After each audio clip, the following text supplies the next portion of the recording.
If we look at the Middle East, I think it's about time we stop, those of us who support, as most of us do, Israel in this body, for apologizing for our support for Israel. There's no apology to be made. None. It is the best $3 billion investment we make. Were there not an Israel, the United States of America would have to invent an Israel to protect her interest in the region.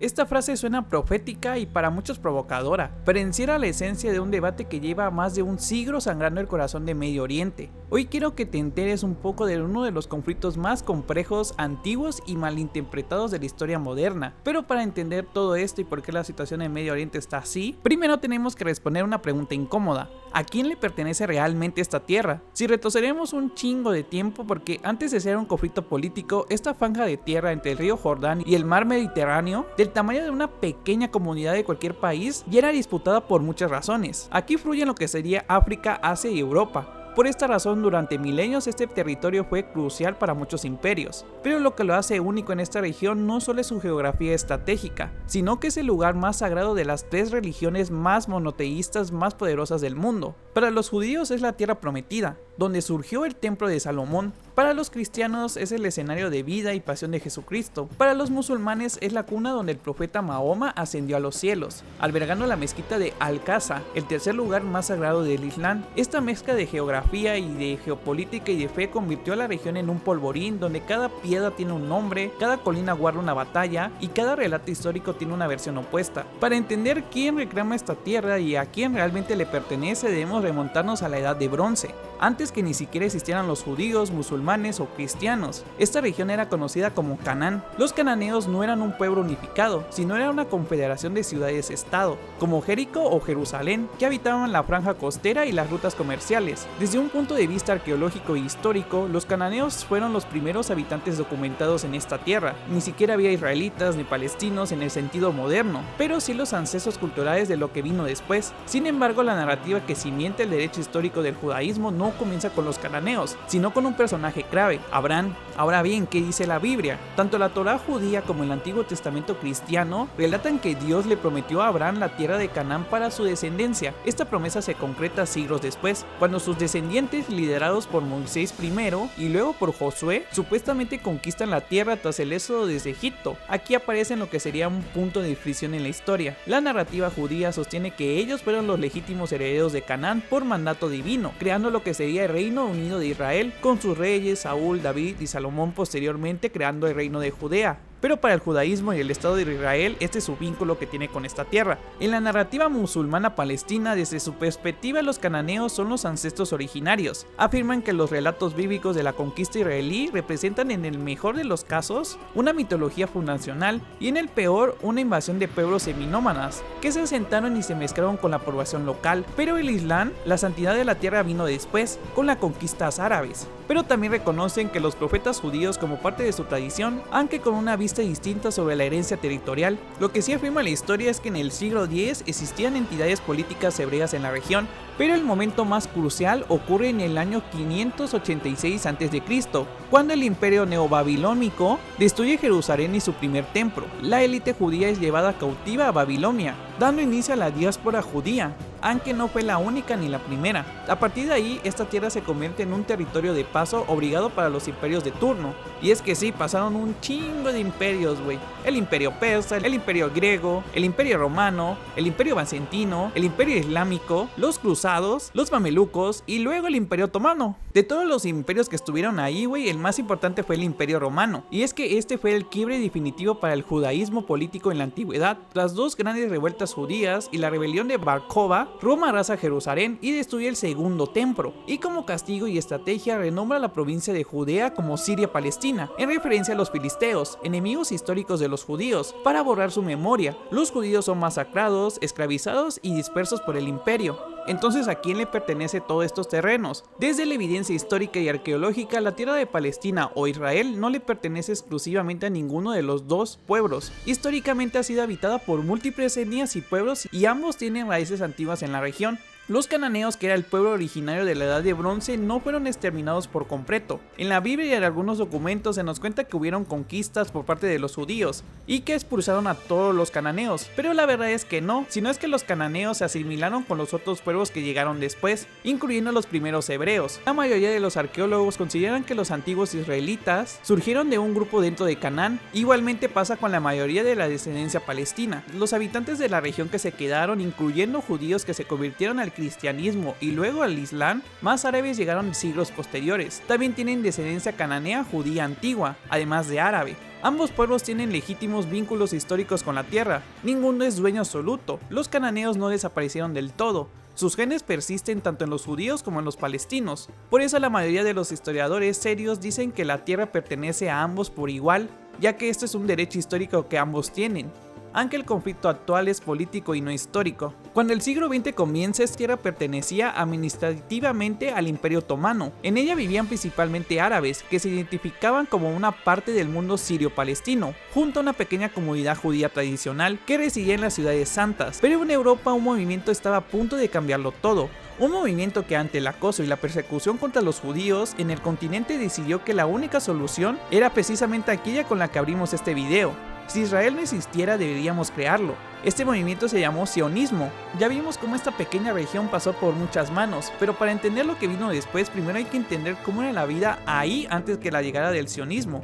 A mediados del siglo XIX la región era una provincia pobre y descuidada del decadente Imperio Otomano. La mayoría de la población era campesina árabe, que trabajaban la tierra bajo un sistema feudal. Había ciudades como Jerusalén y Gaza, con una economía modesta basada en el comercio y en la agricultura. Las comunidades judías existían desde hacía siglos en las llamadas 4 ciudades santas. Eran comunidades tradicionales religiosas que vivían de donaciones de judíos de la diáspora. No tenían aspiraciones políticas de soberanía. Vivían bajo la protección del imperio con sus propias instituciones religiosas, pero con una minoría protegida, con ciertas restricciones pero también con autonomía comunitaria. Árabes musulmanes, árabes cristianos, judíos sefardines y judíos askenazíes coexistían en una sociedad multiétnica bajo el dominio otomano. No existía un conflicto nacionalista como lo conocemos hoy. Los habitantes se identificaban principalmente por su religión o su clan familiar, no por ser palestinos o israelíes. Esto estaba a punto de cambiar y el cambio no venía desde el Imperio Otomano, sino desde Europa. Mientras en Palestina la vida transcurría con relativa calma, en Europa los judíos vivían una realidad muy distinta.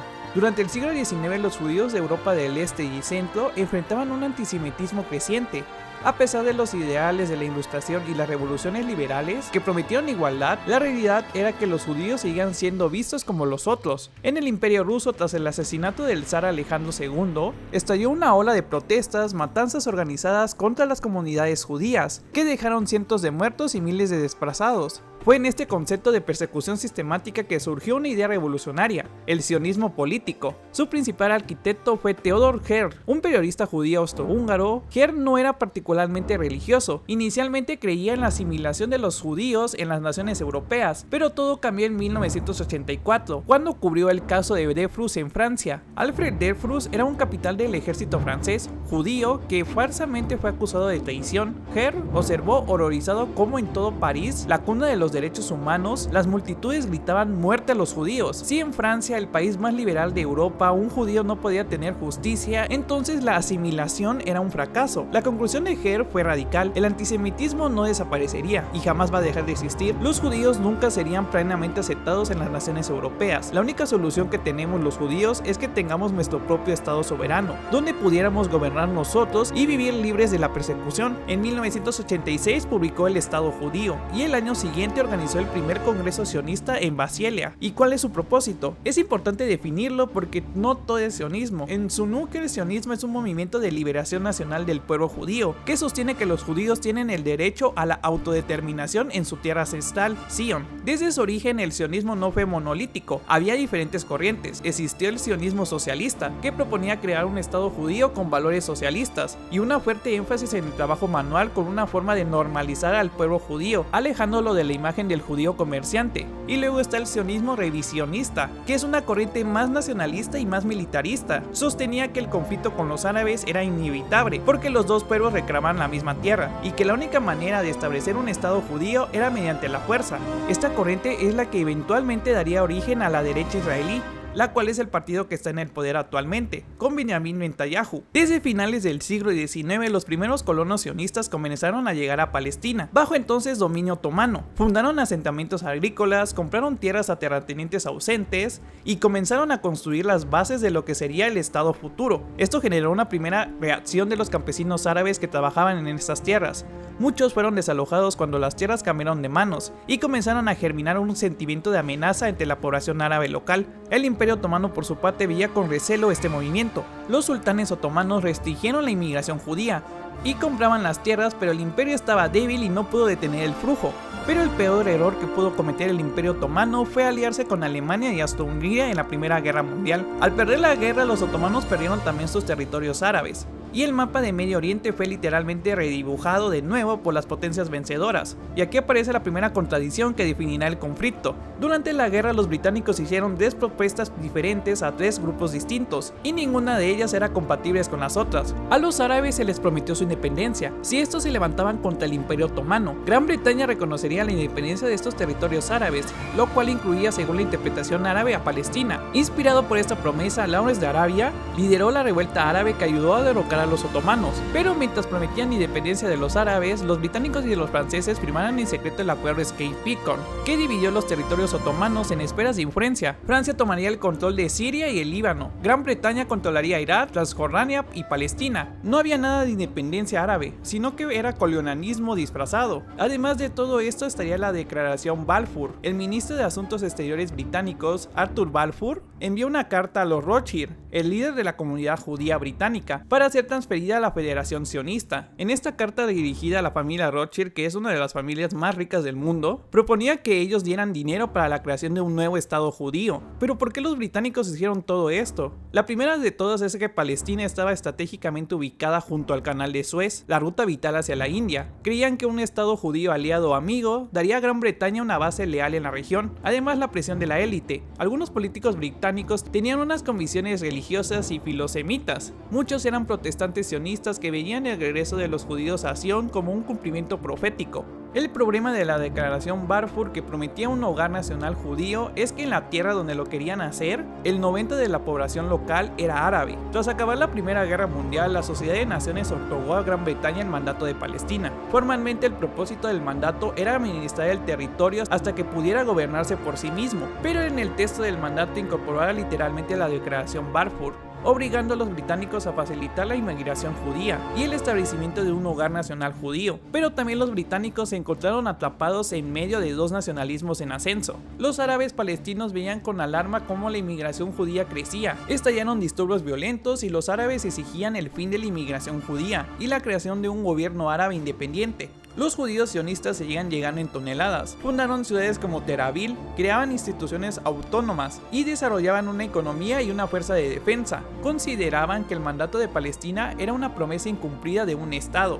Ante la presión árabe y las revueltas árabes y los costos de mantener el orden, Gran Bretaña comenzó a retroceder en su compromiso con el sionismo, publicando el Libro Blanco. En este documento limitaba la inmigración judía a 75,000 personas en los siguientes 5 años, prohibía la compra de tierras por judíos en la mayor parte de Palestina, permitía un estado árabe independiente en un plazo de 10 años. Para los sionistas eso fue una traición. Para los árabes esto fue insuficiente, porque no concedía la independencia inmediata ni detenía por completo la inmigración. Pero para entender el momento exacto y crítico en que la comunidad internacional decidió crear 2 estados en Palestina, tenemos que hablar del evento que cambió todo. Cuando los nazis llegaron al poder en enero de 1933, habían aproximadamente casi medio millón de judíos en Alemania.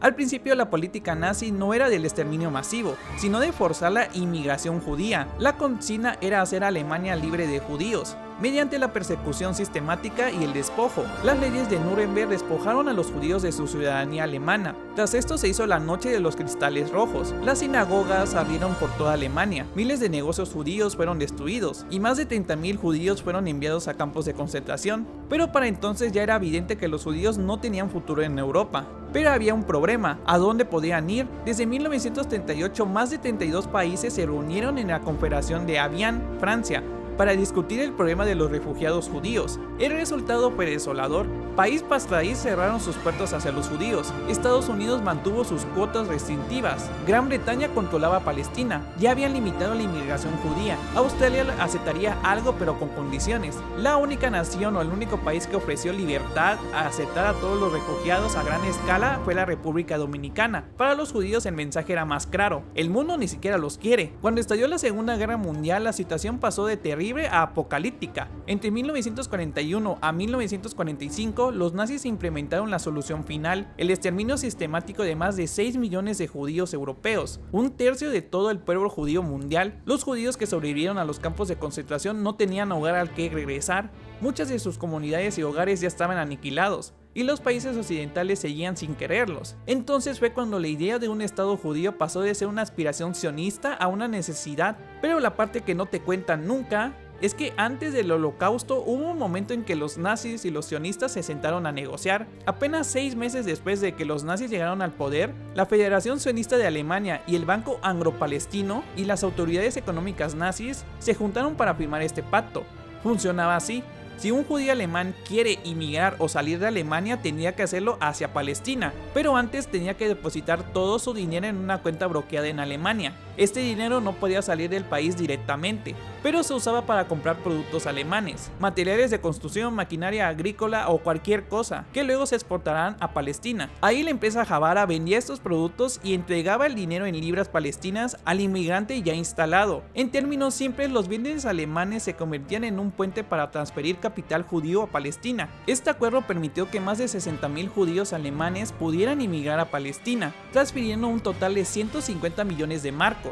Tanto los nazis como los sionistas fueron pragmáticos con todo esto. Los sionistas veían esto como una vía legal para que los judíos alemanes pudieran escapar de un régimen que los estaba persiguiendo. Con estos recursos pudieron ayudar a financiar la infraestructura de su futuro estado. Pero ojo, no eran todos los judíos, sino era la gente que pudiera pagarlo. Esto también aseguró una inmigración calificada. Los inmigrantes que podían pagar las 1000 libras que eran requeridas eran generalmente profesionales, educados y con recursos. Exactamente el tipo de inmigrantes que los sionistas querían para construir el futuro estado. Por su parte, los alemanes facilitaron la inmigración judía, avanzando hacia el objetivo de hacer una Alemania libre de judíos. Pero lo más importante es que rompía el boicot internacional que las organizaciones judías habían lanzado contra los productos alemanes, un boicot que amenazaba la frágil economía alemana. Otra cosa que la gente no cuenta es de que hay muchos textos de que Adolf Hitler consideraba que los judíos sí merecían una nación judía, ya que ellos merecían un lugar además de otros derechos que ellos. La idea de que hacer un estado judío no inició en Palestina, sino es que también querían mandarlos a Madagascar, pero eso es otra historia que te lo puedo contar después. Lo que sí te puedo decir es que el señor del bigote fue el mejor benefactor para los judíos y para la creación del Estado de Israel. Porque cuando la Segunda Guerra Mundial terminó, el mundo se enfrentó a las imágenes terribles que sucedían en los campos de exterminio. La magnitud de lo que pasó era incomprensible: más de 6 millones de judíos asesinados. Para los sobrevivientes, que eran más de 250.000 judíos que sobrevivieron a los campos de exterminio, cuando fueron liberados, la pregunta era: ¿a dónde vamos?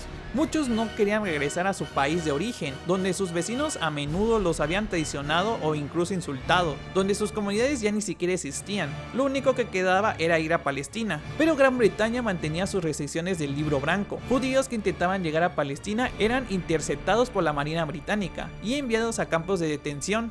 La presión internacional creció. Estados Unidos, un país que incluso prohibió la entrada de judíos, bajo el presidente Truman, presionaba internacionalmente para permitir la entrada de más de 100.000 sobrevivientes a Palestina. Gran Bretaña, agotada por la guerra y sin recursos para manejar el conflicto, anunció en 1947 que pondría el problema en las manos de las recientes creadas Naciones Unidas. Los nazis, al igual que Adolf Hitler, habían vuelto mártires a los judíos. Ya no se les podía negar nada. La ONU formó un comité especial. El 29 de noviembre de 1947, la Asamblea General votó la Resolución 181, que proponía dividir a Palestina en 2 estados, un estado judío y un estado árabe. Para el movimiento sionista, la Resolución 181 representó el renacimiento de un estado. Para la población árabe representó una partición impuesta que ignoraba su realidad y les entregaba las tierras menos productivas. Aquí es donde el conflicto estalla antes de la primera bala. A pesar de que los árabes palestinos eran 2/3 de la población y poseían la mayoría de las tierras privadas, la ONU le otorgó al Estado judío el 55% del territorio, siendo aún así una minoría. Pero no solo fue la cantidad, sino la calidad. El Estado judío recibió la llanura costera, la joya de la corona por su fertilidad y acceso a puertos. A los árabes se les resignaron las zonas más montañosas de Judea y Samaria, lugares que eran áridos y que ni siquiera tenían vida. Para los líderes árabes esto no era una partición, era un despojo. Se les estaba dando lo peor de la tierra mientras el nuevo Estado judío nacía con las mejores herramientas económicas. Los sionistas aceptaron el plan, viendo la oportunidad que tenían para tener un refugio tras siglos de persecución, pero para los árabes esta propuesta era inviable. Sentían que su nación estaba siendo troceada sin un consentimiento. Los fundadores de Israel no eran ilusos, sabían que eran invasores. David Ben Gurión lo dejó escrito: hemos venido y hemos robado su país. Si yo fuera un líder árabe, nunca firmaría un acuerdo con Israel. Es natural, hemos tomado su país. Es cierto que Dios nos lo prometió, pero ¿qué les importa eso a ellos? Nuestro Dios no es el suyo. Hemos venido y hemos robado su país. Ellos entendían que ningún pueblo aceptaría ser reemplazado por las buenas. Aquí es donde entra el sionismo revisionista y su doctrina clave: crear un muro de hierro. Argumentaba que la única forma de consolidar el Estado era mediante la fuerza y el poder militar, un poder militar tan aplastante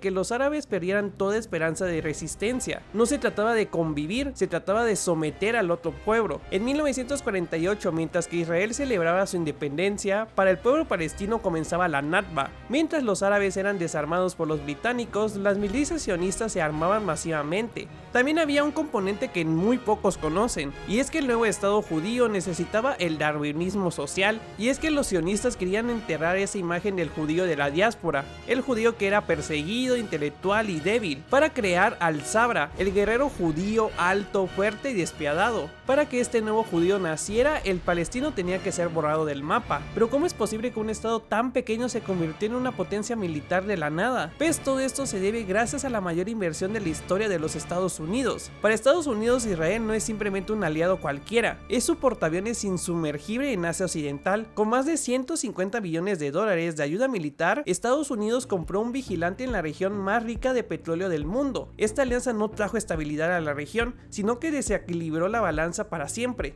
permitiendo que Israel se expandiera sus fronteras ilegalmente mediante la fuerza. Y aquí es donde llegamos a la parte más oscura de todo esto, y es que Israel ha aprendido a usar su trauma histórico como un escudo diplomático. Al criticar su expansionismo o sus crímenes de guerra, la maquinaria de propaganda sionista activa el sello de antisemitismo. Pero la información en los mapas no mienten. Lo que empezó como un refugio para los perseguidos del Holocausto se transformó en un sistema de colonización y ocupación. Aquellos que una vez fueron perseguidos por el odio racial hoy han permitido que sus propias entrañas crezca un monstruo idéntico. La derecha israelí ya no habla de paz, ni siquiera de seguridad, habla de la supremacía racial. Hemos visto cómo la propaganda sionista en estos años ha perfeccionado su tejido. Han vendido al mundo la idea de ser el pueblo elegido de Dios, exigiendo la lealtad ciega del cristianismo, bajo la promesa de bendiciones bíblicas. Pero la realidad de las calles de Jerusalén son distintas. Es un insulto a la fe, de hecho. Cristianos locales escupidos, iglesias vandalizadas. Para este nuevo estado, si no eres parte de su sangre, eres un estorbo en su destino. Estados Unidos llama a esto su mejor inversión, pero miremos los dividendos: millones de muertos y desplazados a lo largo de décadas, una región de Asia Occidental desestabilizada hasta el punto de no retorno, el sacrificio de la ética internacional en el altar de la geopolítica. No es defensa, es expansión, no es democracia, es un laboratorio de control social y militar financiado por los impuestos de los Estados Unidos.